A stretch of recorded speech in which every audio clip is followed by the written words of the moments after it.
Are we ready? Hapo utaitaro ndire nyingi muno nanga muntu akaruga makuni kwenda kwa president iru kwa mulima tu na muntu na kwa tapi kwerekana gaite kwerekana ende kuwa kama kwenda kuri bara kinyapo pati na dina chi ambe cha ida nipo pa kuleta dina dene senate na yule siasa ila kwa ngoko kana ni grupu ya kwenda omuri ali kwelimbia kwenda nimbiwa ate ino tu weta mana kwet county de ko ni ongeri mbecha weta Nairobi so kiri ndo senator zaba na ba pajia na galiza namba yekero muntu ayekero milioni yangu hotel to bali no so rera ka constitution ya 2010 yere yambirire kutuka antu bakaye wambecha kulingana na population antu ba miaka yako nuntu kwa size ya ndira ba inyo antu size ya population na kiri mantu yuna tu kwa churi ni mbio to papa bwania so musimamo yako mbele to ndeta sasa ya president na kiri ndiri yako ndiri to bili Kwa president Kangata ura president yendaga witania nawe na kuthikira migambo ya Mheshimiwa Maore ari na ara ya national government na nyakwe na CS Munya etama karende. Na nataka kuungana na viongozi hawa kumshukuru rais wetu Uhuru Muigai Kenyatta kwa kuonelea ni vyema kuweza kumpa kijana wetu Mauka Maore kiti cha deputy majority whip. Tunasema tunampongeza na tunashukuru president sana kama watu wa Meru, na tutaendelea kushirikiana na president wetu katika mambo yanayohusiana na nchi yetu. Na nataka kusema president wetu ndiye anatuongoza, sisi ndiye tulimchagua na yeye ndiye anachukua usukani wa nchi hii. Na mambo ya revenue allocation, tunasema mambo ya revenue allocation, sisi tunaungana na nchi kusema tunataka mambo ya one man, one vote, one shilling, kwa sababu pesa hutumiwa na wananchi. Pesa iendangi kwa landmass ama inaitwa landmass ya inaitwa landmass. So tunasema wacha pesa ya nchi igawe kulingana na wananchi wanaokaa katika county mbalimbali. Si maneno ya kuambia win-win situation. Ikiwa watu wa Meru ndio wana produce revenue kiasi fulani, wacha iwe hao watu wa Meru ndio wana benefit pia kulingana na vile wanachangia katika revenue ya nchi hii. Kwa hivyo tunasema one man, one vote, one shilling, na hatutaki amendment kwa ile formula yenye Commission on Revenue Allocation imepatiana. Wacha ije kulingana na vile Commission on Revenue Allocation imepatiana. Na Senate tunawaomba tafadhali, hii ni wakati wa 8 mnaenda kuketi chini, pitisheni hii revenue allocation ili kaunti zetu ziweze kuendelea na mbele, kwa sababu sisi kama viongozi wa mashinani hapa watu wetu wanawaangalia, na tunasema tumechoka na hizi maneno ya kila siku adjournment. Hii maneno acha isuluhishe mara moja, iwe ni one man, one vote, one shilling. Asante sana. We thank the president and congratulate him for bringing order in government as it has been put forward, mostly between the National Assembly and the Senate. And we hope the same purge will continue to the cabinet so that we can have harmony within all the arms of government. Now, the main point we need to emphasize on is that we had been instructed by the party leader not to do politics until the 4 years are over. As of now, until August next year, we should emphasize on service delivery. We should be asking the projects zile ziko Meru or in other places, the ones the government needs to complete. We should be talking about development. We should be talking about issues that don't focus on politics.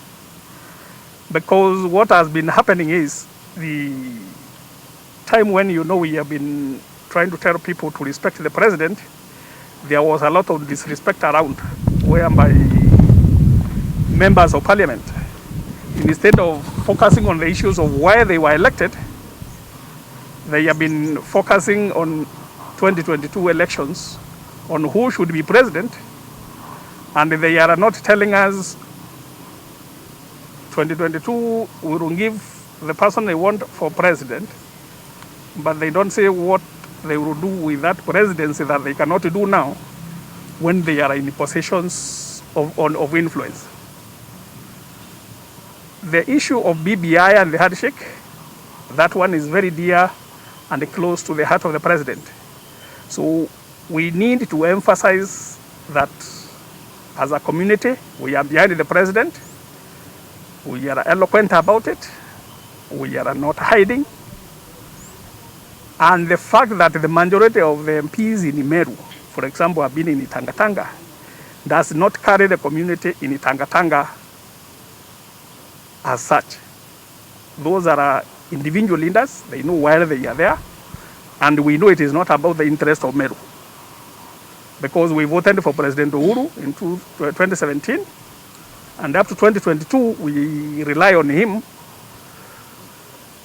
to guide the transition. And how do you guide the transition? He has told us he has a lot of belief and faith in BBI and the hardship.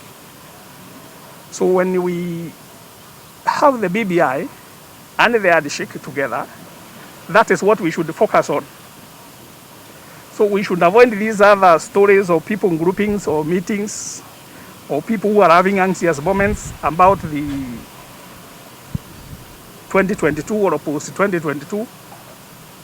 Wale wanahangaika, wacha wahangaika. But we will wait for the guidance of the president on how he wants us to handle the issue of transition. And as you know, in any Boma, there has to be one bull in control of the Boma at any one given time. So as of this time, Mount Kenya, we have President Uhuru Kenyatta.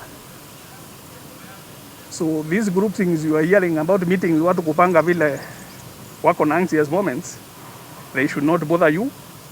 Don't even be bothered by them at all. Those are people with personal interest and we know them in their history. So the best thing is to ignore them. So when we finish the BBI, what the pillar in that BBI is about devolution. In the devolution and the revenue motion that is in before Senate, we want to say that we are supporting the idea of one man, one shilling, one vote. The reason those who know about the 2009 census, there were fraudulent numbers of more than 1 million people in both Turkana and Mandera. So when they tell you that they are a win-win, it is a fraudulent win because the numbers that were in Mandera were fake. And for 10 years, they have been getting more than their fair share of the national revenue. So with the 2019 census, we want the Commission of Revenue Allocation figures to be taken serious, and those people who are talking about win-win, their main emphasis only that they are hypocrites. They don't want to come out outright. They would want Mount Kenya to lose for there to be a win. So we don't want a win, which means I have to lose what I should get for you to get what you want to get. So if it's about population that contributes to the revenue, it is populations that actually should receive the revenue.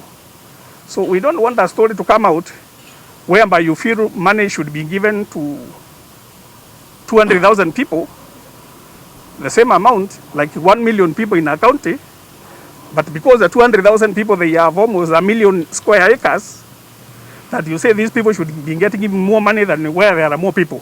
I think there's a hypocrisy that it needs to be addressed, and that's why we want to support the BBI, and that BBI will have a solution. And as you have noticed, the last 3 weeks, you have seen, when we have been having this motion, as Mount Kenya now we know who are our friends.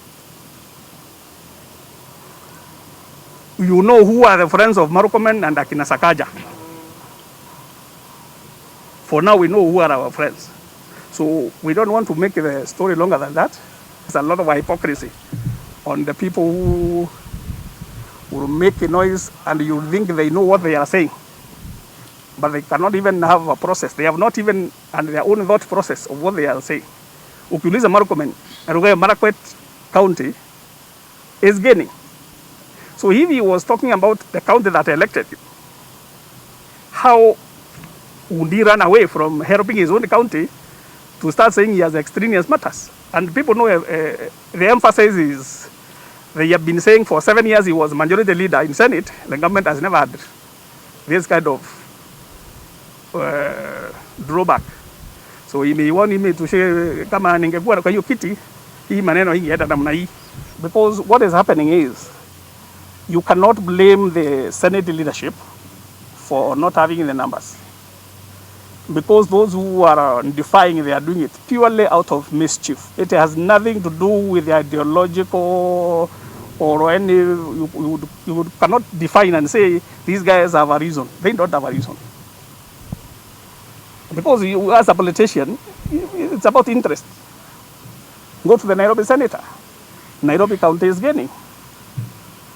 Which place in the planet is he advocating for? If he is not advocating for Nairobi, which elected him?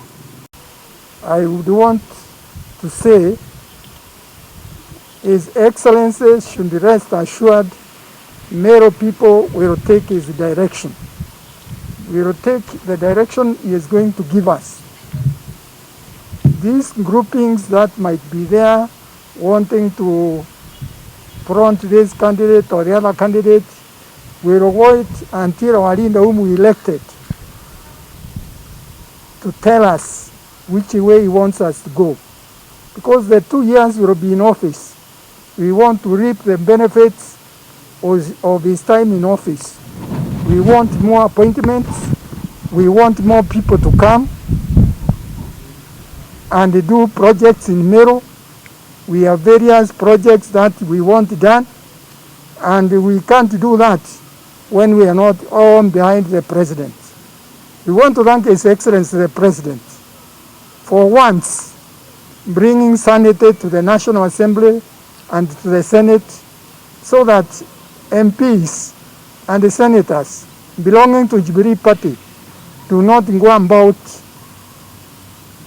contradicting his statements, going against his wishes. When he talks about the 4 agenda, other people are preaching politics. So the way he has done to Senate, the way he has done to the National Assembly, we want him to stand very firm and continue that way until his term ends, so that he will be seen as a firm president who brought order and sanity to the leaders.